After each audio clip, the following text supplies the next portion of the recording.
So you still need to work, you need to put the effort in, but actually your network and reach. Approach the challenge, the activity, the task as if you're new to it. So your timing is perfect in asking, because I've actually recently gone through a period where I felt very tired, very fatigued. Hello and welcome back here at feelingTERrific. Today I have another real honor, because I have Damien Davis with me. So we will get to know him much better later on. So you will also then understand why I'm pronouncing it like I did. But Damien is kind of legend within the ServiceNow space, I would say. I mean, you are there for over 11 years. Correct me if I'm wrong. But you have seen all the change that happened, and you can, I think, put everything in quite a good relation or relative perspective. But we have also a very diverse set of topics for today. Among them, your background, which is kind of non-typical. Let's start with that later on. But also regarding building a personal brand, approachable leadership, hungry and humble. So we will see what your thoughts are regarding this ServiceNow value. I think everyone is thinking and wondering about your home office setup. So I hope you will also give us a little bit of a sneak peek what is there. And I think what's also quite important is work hard, play hard. So when we had a first discussion before this conversation to see what we could talk about and what kind of interests there are, you mentioned that. And what I think is really an important message as well is how to implement that in a family context. So but to that later on. But before I take it all away, over to you. Who are you, Damien? Please give us a quick intro about yourself. Thanks, Christian. Yeah, so my name's Damien Davis, and I work at ServiceNow in product management for ServiceNow's ITSM business unit. So that's for IT service management. We have a number of business units at ServiceNow, and I work in the outbound product management team. Yeah. So, the question is, as you are over 11 years now with ServiceNow, I think nowadays the people might wonder, okay, this is kind of, again, not very typical to be that long with a software company, right? What is it that keeps you energized, I would say, after 11 years? So it's nearly 12 years. And I think what keeps me energized, being completely honest, is a number of things, but mostly it's the people. I feel very fortunate and genuinely fortunate to work with such incredible people, yourself included, right? ServiceNow colleagues, they're the best colleagues and co-workers I've had in my entire career. Our customers, our partners, they just inspire me and motivate me what they're doing with the ServiceNow technology and, the business problems that they're solving with our platform. It means that coming to work every day is enjoyable.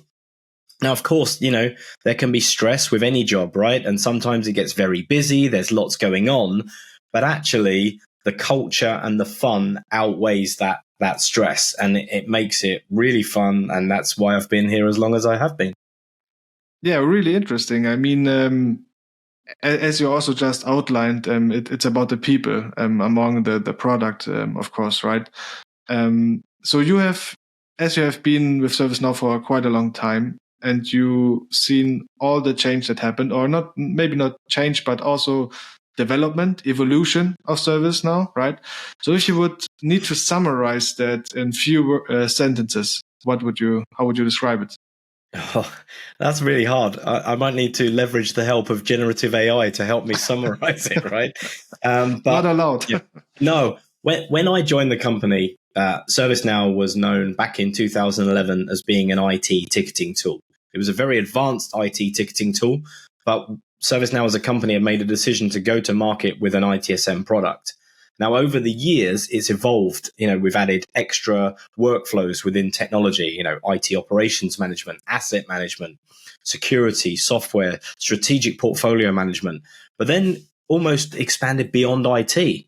And if you look at the solutions we now have for HR service delivery, for customer workflows, customer service management, and then all of the bespoke applications being built with creator workflows and application engine, automation engine, it really is a platform as a service. And that technology, the evolution of that technology has just been incredible over the last decade. Yeah. Regarding your background, though, a different perspective, right? So you mentioned it's quite untypical. What do you mean by that? Well, so I don't have a university degree. I don't have an MBA. And I joined ServiceNow as a relatively junior individual contributor when I joined the company back in 2011. I had spent a few years in the IT space, working for actually one of ServiceNow's partners. Although I wasn't working with ServiceNow technology back then, I was working with alternative technology.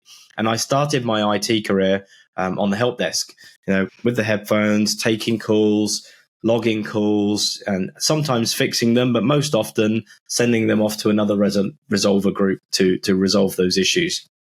And I spent about 8 years working in that position. And the opportunity came up to join ServiceNow, who, hands up, I'd never heard of.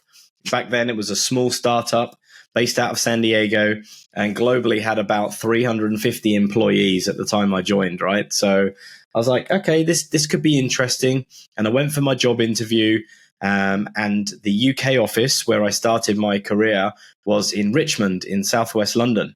And where I live in the Cotswolds, this was quite a lengthy commute. It actually involved me driving for 1 hour, taking the train for 1 hour, and then the walk either side. So actually it was 2.5 hours, 2 hours, 30 minutes to get to the office and the same back. So it was a long day. And I was like thinking, do I really want to do this for the rest of my career? Well, as it turns out, it's actually worked out to be a pretty good career move. And, the structure and the way that we work now is very different to when I joined the company. And there's so many flexible options. And we've moved office several times since then as well. Yeah. 5 hours of commuting a day. This sounds like 19 something, not 2011. Yeah. And look, it was my personal choice to do it. I had this gut feeling that something special was going to go on. During my induction, we were walked through the software. We went through, training on how to be an implementer on the ServiceNow platform. And I could already tell that this was going to be pretty special and be pretty big. And I actually remember one of the trainers said, hey, look, this is going to be, world-changing software, and this company is really going to go places. So I spoke to my wife and said, yeah, look, it's going to be a long commute for a while, but, get my foot in the door, build my own career, build my own brand, which we can talk about more later. And then I said, and then maybe we can explore some more flexible options. But I did do that commute for 6 months solid, and it was pretty tiring. Yeah. No, but ServiceNow can be glad that you took it, right? So the long commute for quite a while. We can happy, I think. In regards to building a personal brand, maybe let's combine it also with your progress or personal development as a professional, right? So when did it start that you really, started also to think about your personal brand? And how did you approach this whole topic? So I think it's, first of all, rewind before I even was aware of building a personal brand or the importance of it. My progress within ServiceNow was a combination of me putting my energy into what I did. So I'm going to take some personal credit for working very hard. But I also need to recognize, staying hungry but humble, is that I got very lucky. I was in the right place at the right time, and opportunities were presented to me. Like I say, within the first 6 months of working at ServiceNow, I was offered a promotion. I was actually offered to run and lead our major incident management team within the customer support division at ServiceNow. And the reason I was given this opportunity was because there was nobody else to do it. I was literally said, Damien, can you go and build us a major incident process? And I looked behind me, I was like, oh, you're actually asking me. So, I worked with the team, and we had some incredibly smart people working in the team. We built a major incident process. We actually built it into the tool, which we then later went on to sell to our customers as a major incident management solution. But I was offered that opportunity, And then I was hiring major incident managers into ServiceNow and growing and building a team. And this opportunity I was given, I was like, wow, there could really be a career here. And as I started going up the career ladder within the customer support division, and I was there for nearly 6 years, I started going up the ladder. I became a manager, then a senior manager, then I was managing and leading multiple teams. And it was around about 2016, 2017, when I decided I wanted a new challenge. And my then boss was really supportive and actually encouraged me to go out and network with ServiceNow sales reps, and was putting me in front of customers. So I was now talking about how ServiceNow uses ServiceNow to support our customers. And it was like the birth of our Now on Now program, which many people will be familiar with. And I was networking with sales reps, meeting with customers, meeting with partners. And I was thinking, this is an element of the job where I'm getting a lot of job satisfaction. I'm enjoying this. And I recognized that actually then an element of why I enjoyed it was because people were giving me kudos for being in the position I was in at ServiceNow. So I started to capitalize on that, thinking, right, I can start building a brand here.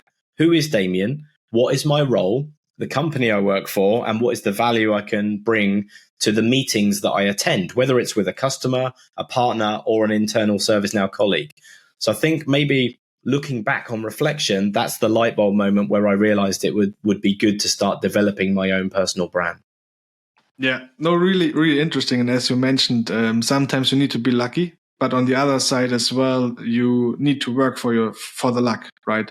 Somehow also as well. So that's really, really interesting. And what would you say when you need to summarize the purpose of Damien as a personal brand? How would you call it? I think it's about recognizing ServiceNow's corporate values, particularly being hungry but humble. And what that means is being hungry, having ambition, wanting to be successful, but being humble and recognizing that I'm very privileged and very lucky to be in a job that I love doing and the opportunities that I've been given. And then turning that personal brand into recognizing that appreciation and, being approachable. I've been very lucky to be promoted many times into a senior leadership position. And I think it's very important to be approachable as a senior leader. Yeah. So, when you talk about approachable leadership, I mean, for me, this is one key element for a great leader, right? So someone who is inspiring, but also provides a vision and really reaches the people. I mean, at least for me, maybe there are also other people who needs a different one. But for me, at least this is something which is having a high value. And as you mentioned as well, hungry and humble, I think, I would also combine there maybe gratitude and grounded. Completely. Yeah. And I think I like to think that I express my gratitude every day by recognizing the hard work of the people that I work with, whether that's an internal ServiceNow colleague, whether it's with a customer. I've built out my network. I'm very active on social media, on LinkedIn in particular. And part of me developing my personal brand has actually gone 360 degrees. Not only am I amplifying my brand, but I've increased the reach of my network among ServiceNow customers, partners, and colleagues. And what that's done is it's extended that network to actually build relationships, build trust. And many of those relationships have actually turned into friendships. And I now consider many colleagues, customers, and partners as friends, people I would talk to about personal issues, about mental health, about fun stuff like sports, music, hanging out at a bar or a restaurant. So, I think sometimes there's a fine line between who is an acquaintance and who is a friend. And I guess because I'm so open and approachable, I consider myself to have many friends. Yeah. No, this is also really interesting. But what would you say, what is the importance of building your network in regards to building your personal brand? So I think a lot of the luck I've had along the way has been because of that network and reach. I've read books and I've read, philosophies around strategy, around the 80-20 rule, right? 80% is you and your brand. 20% is the work you do. So you still need to work. You need to put the effort in, but actually your network and reach In the UK, we have a saying, it's not what you know, it's who you know. And it is kind of a different play on, actually, it can open doors, it can open opportunities. I've been invited to be a speaker at conferences and events and summits because of my brand, not necessarily because I'm the best speaker available. And obviously I've seized many of those opportunities. I've felt very fortunate to go and speak at industry conferences, all around the world, all over Europe, in the United States, in Australia. So to be given that opportunity as a result of building my brand and network, I think that amplifies the importance of some of the value that it can bring. Yeah. And it also, correct me if I'm wrong, but it also, is combined quite closely with the mental side. So I'm wondering regarding the mental preparation, for example, right? So how do you prepare yourself mentally, for example, for a conference talk? It varies on the audience, and there are many seasoned and experienced speakers in my network who I've reached out to for guidance and for support. And I don't mind calling out an example from earlier this year. I was presenting at ServiceNow's Knowledge Conference in Las Vegas in May earlier this year. And being a long-term employee, many people were surprised to learn that this was my first speaker opportunity at Knowledge, considering it's ServiceNow's flagship event. Now, I've spoken at many other conferences, most of the regional, the smaller conferences, and I have spoken in front of large audiences, more than 1,000 people. But for some reason, I think it was the emotional connection, because it was ServiceNow's flagship conference. It was also the largest one since before the pandemic. There was 20,000 attendees at Knowledge this year. And the day before, well, the morning of the presentation, I had butterflies, I had nerves, and I got very emotional and actually quite upset. And people reminded me, say, look, Damien, you've worked for this, you've earned this. So it made me feel a lot better. And I've no problems in celebrating the fact that I absolutely crushed it, nailed it. And afterwards celebrated with friends and with colleagues. And it went very, very well. Yeah. Would you say that the emotional part of it, so the connection to ServiceNow and that you have been there for a very long time, made this presentation so special? Yeah, completely. 100%. I wear my heart on my sleeve. I think people who do follow my personal brand may cringe because I'm perhaps too much ServiceNow. I have the brand on the big screen in my office. I wear the old brand. This is the logo from when I joined ServiceNow. I just wanted to say I couldn't recognize it. Yeah, so this was the logo when I joined in 2011. I have the same logo on my backpack, and I wear it with pride. And I embrace our brand. The world works with ServiceNow. I embrace our current brand and our messaging and how we go to market with our customers, because we have evolved as a company. But I also love to connect with the legacy and a bit of nostalgia, if you will. And sometimes it's nice to remember where we were as well as where we are today and the opportunities for the future. Yeah. And here comes again, or here closes the circle with gratitude and hungry and humble, right? Yeah, completely. Yeah. Regarding hungry and humble, so obviously it's also a ServiceNow value, right? But you mentioned that you started as an IC at ServiceNow. How did you develop, maybe also in your leadership role? But what's more interesting, I would say, is how did you find your own leadership style, and what role did hungry and humble play? So hungry and humble reminds us that we can be ambitious but stay grounded.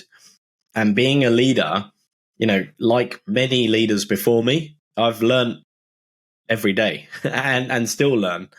And it doesn't matter whether you're a mid-level manager or a senior VP or a chief executive officer. When you're a leader, you are leading by example. So you like to amplify your culture and values that resonate within your teams. Now, I'm happy to admit I'm not a man of any particular faith or religion. I don't hold any strong religious values, but I do hold cultural values that I very strongly believe if you treat others kindly, they will treat you the same. Mostly. Some people won't. Some people will be douches, right?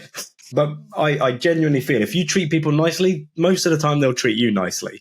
So again, it closes the circle. And I think that's a great cultural value to have. I read a number of books in my office here, and I know you want to talk about my home office, but I have a number of motivational books, and I particularly like this one, Multipliers. Right? It's by Dr. Liz Wiseman. And basically it talks about how the leaders make everyone else around them smarter. I'm only halfway through it, but it's really inspirational. And it basically says, if you go into a meeting room with your team and you're the smartest person in the room, then you're doing something wrong. And I think it's about encouraging others to grow and develop. And that's really important. Yeah. No, I really like this perspective.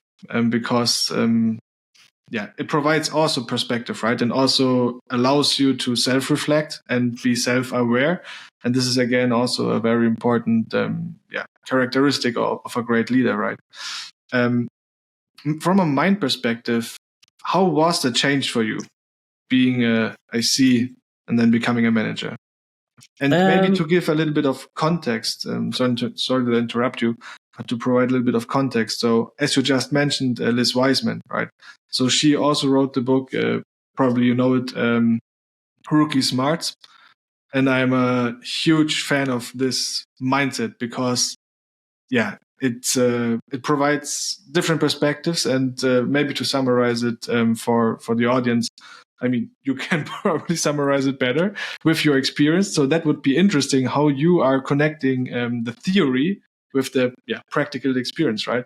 But basically what it says is that in every situation, you should go with a mindset that you are new to this topic, right? Yes. So over to you. How is it for you? No, exactly. And like, if you're in a team, and I have this belief that you're always in a team, even if you're working by yourself.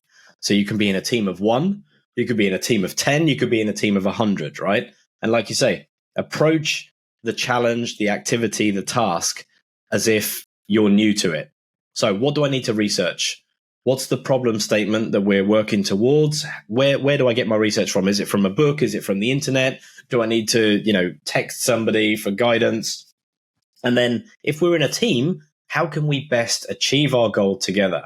Now, I've always, as my personal leadership and management style is always to have a very flat hierarchy. So I always see my colleagues in my team as peers.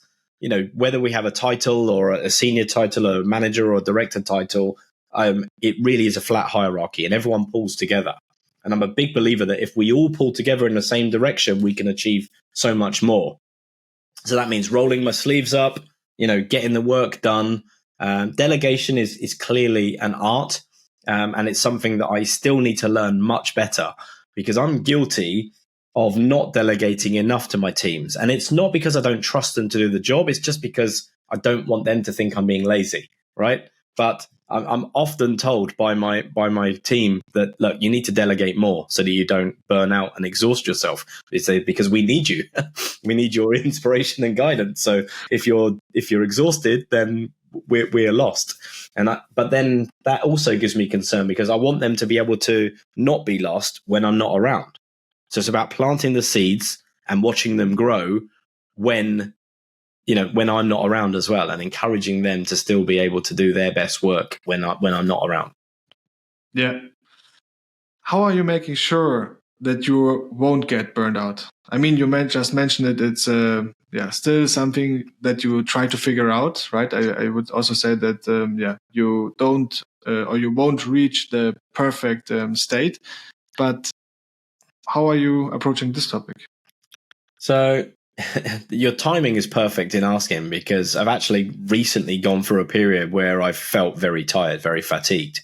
And the lesson I learned was don't bottle it up. Be very open and communicative with your team, with your manager, and just explain how you're feeling because people generally want to help. And if they see someone struggling, they want to help them. And I learned that recently by having an open and honest communication, admitting vulnerability, which can sometimes be hard in a leadership position because you don't want to feel like a failure. But actually, as humans connected, it's okay to ask for help. And I learned that recently, and I found that by admitting it, that the rewards were far outweighing the being vulnerable, right? Yeah. And to be honest, for me, showcasing vulnerability leads automatically to approachable leadership, for example, in this case. So, and it takes courage to be vulnerable. And it's really a strength, because then when you are vulnerable, you show that you self-reflect and you are self-aware. And this is something which, nobody can teach you, basically.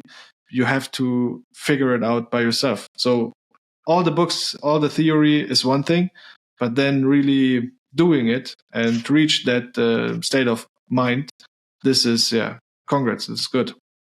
Wow, thank you. But like I say, I think I've learned from ServiceNow's leadership, from Bill, our CEO, Jackie, our chief people officer, the encouragement of the ServiceNow wellbeing days, the focus on wellbeing and mental health comes from the top down, and it filters through us as leaders. So we have to lead by example. But I think we're very lucky that we as ServiceNow colleagues work in a culture where prioritizing wellbeing is a focus topic.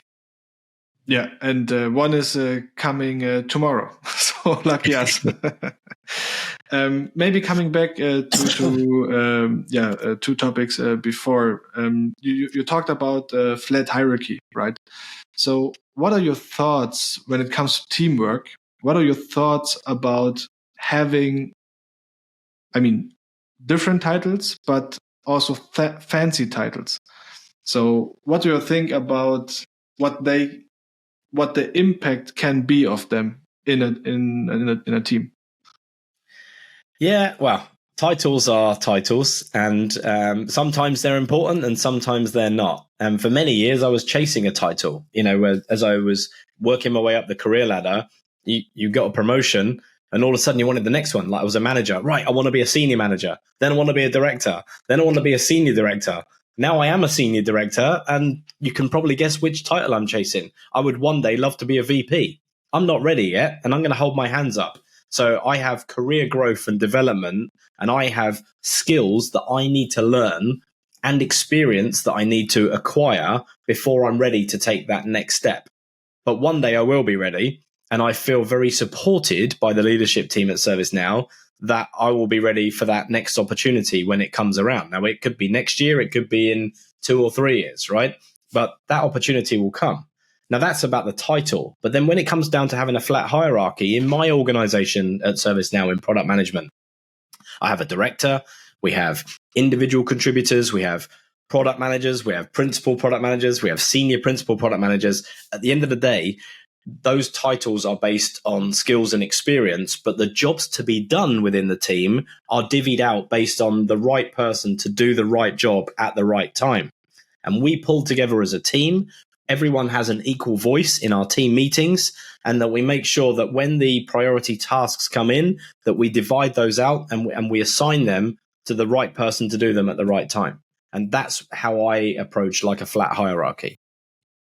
Yeah. No, this sounds like a really, simple and straightforward approach, and also an approach that, allows equality, kind of, right?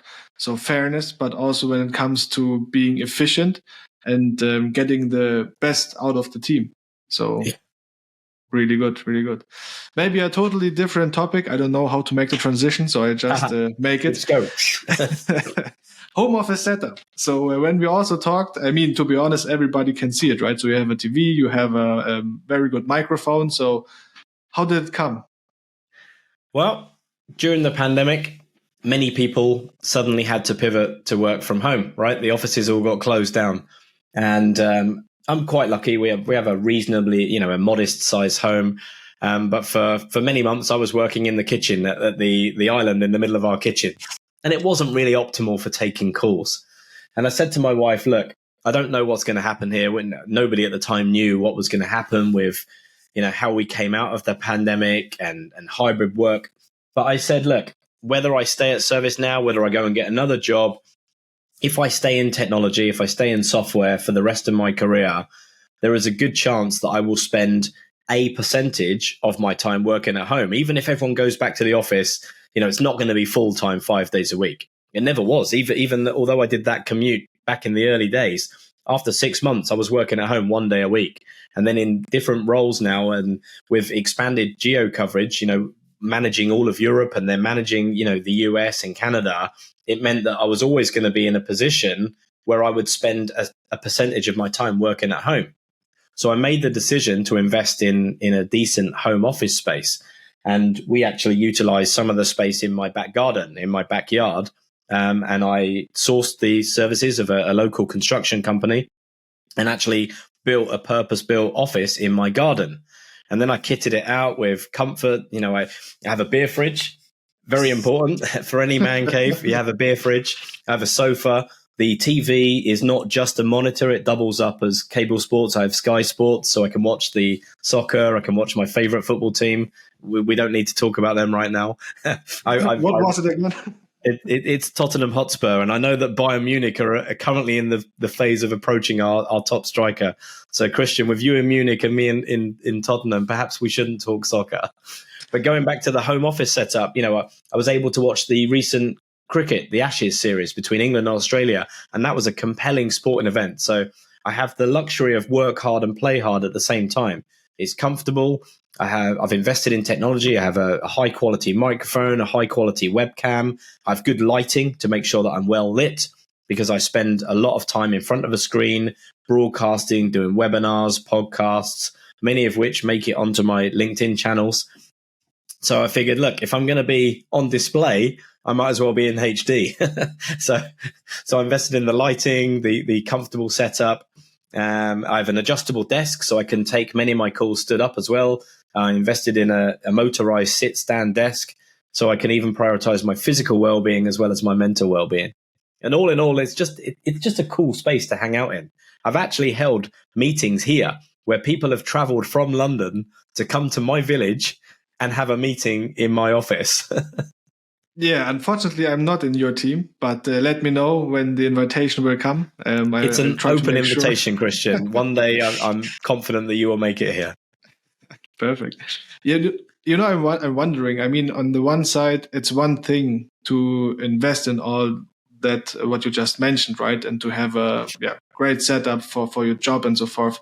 But what importance, or what is the ROI maybe from a when we use this word from a family perspective?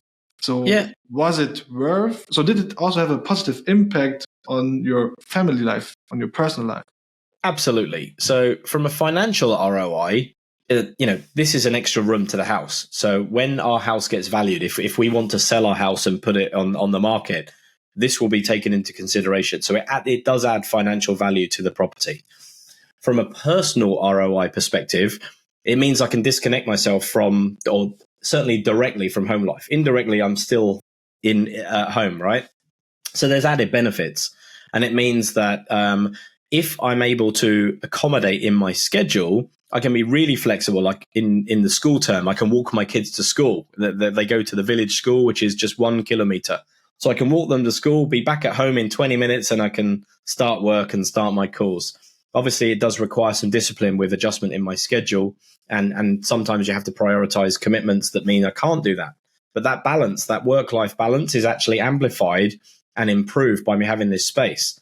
But also by removing me from the kitchen, it does give you just at least a little bit of a barrier, so that, I don't feel like when I'm eating my evening meal in the kitchen, I don't feel like I'm eating in the office. So it allows you to have that little bit of disconnect, but also the closeness, if that makes sense.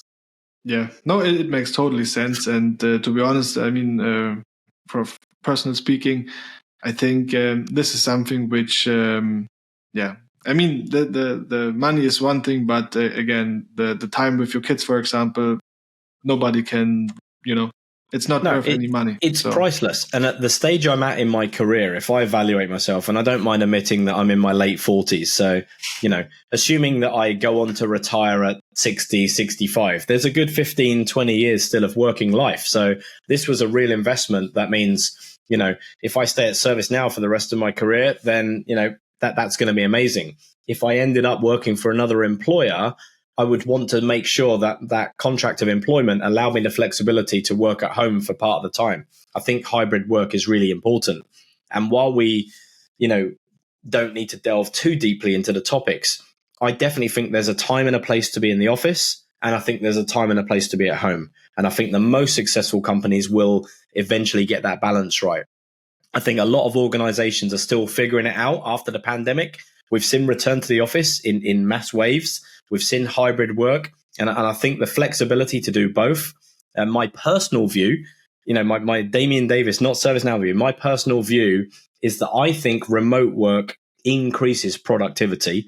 I've never been more productive in terms of meetings, calls, the work that I get done. But when I'm in the office with a customer, with a partner, with a colleague, that's when it increases creativity and we can become much more innovative. Now, I know there are a number of studies that can argue for and against productivity, and who knows, who's the expert? I'm only speaking from personal experience. I just know that when I'm working from home, I'm getting a lot of work done. But when I'm in front of customers and partners and colleagues, like face-to-face connection, that's when the magic happens. And I think if we can get that balance between productivity and creativity, that's going to present itself for a very successful the rest of my career, hopefully. Yeah, and we leave it by that because nothing to add. Maybe as a last question from my side, right? So what we started is that there's a question from the previous guest to the following guest. So wow. The question from the previous guest is the following: what is the biggest failure in your career you have learned from? Oh, that's such a good question. And of course, with zero preparation, you completely catch me on the back foot. I think the biggest failure is maybe not even a failure. It's perception of failure. And I don't mind admitting, right? Look, vulnerability is okay to be vulnerable. I was recently working on an internal project that is designed to make some process improvements for how our teams operate, part of our operation and engagement model. And the project's taken a complete sideways step, right? There's been roadblocks, there's been complexity, working with multiple teams across different time zones. It hasn't gone as well as it should have done. And I felt personally a big failure in not delivering on what I'd set out to at the beginning. But actually, by having an open and honest communication with my manager, I was able to recognize that I don't have to take it personally. So yes, I felt like it had been a big failure. And at time of recording, it's still not on track, right? But we have a plan to attack it and to improve it. And the biggest learning I've had from that was it's okay to ask for help. I hope that's a good example. It is. And perception of failure, I really like the wording because it makes a good point, right? What is the question for the next one? I don't even know who your next guest is going to be, so it can be a generic question, right? Yes, you don't know who the next one is, and okay. The question can be anything. Okay. The question I would ask the next guest is, how would you describe your experience of taking part in a podcast like this, and what do you hope to get out of it? Good question. I had very little preparation to come up with that, right? That's true. No, but thank you, Damien. We are at the end of our conversation. Again, I really appreciate that you took the time and to have this open conversation. Over to you for the last words.